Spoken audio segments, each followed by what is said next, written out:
of early voting is ending up here in Kentucky. Once again, some areas have been seeing long lines of voters. This was the line this morning at the East Side Library branch at Manowar and Palumbo Drive in Lexington. WKYT's Grayson Passmore talked with voters and election officials who say they are proud to cast their votes no matter the wait. It's our top story at 5:30.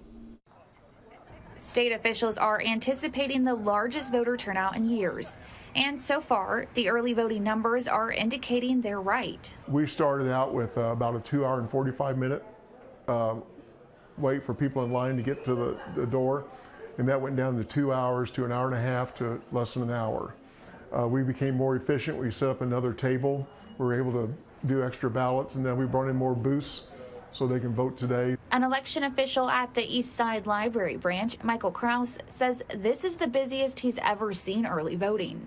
They had 1,600 voters at this one location Thursday. The Fayette County Clerk's office says more than 8,500 people have taken advantage of early voting. But spirits were high despite the wait times. And it all went well. I stayed in line again for about an hour and a half, and I got to talk to a gentleman next to me for the entire time. I brought a book, but I didn't get to use it because I spoke to him. Make sure your phone's fully charged, and all will go well. Some say they vote in person every election. For others, like Ricky Washington, this was their first time.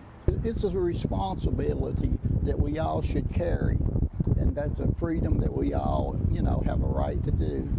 And by exercising our vote, we got a voice in our government. Secretary of State Michael Adams encourages voters to study a sample ballot first, learning who and what you're voting on. You can even bring your notes in the voting booth with you when you go. In Lexington, Grayson Passmore, WKYT.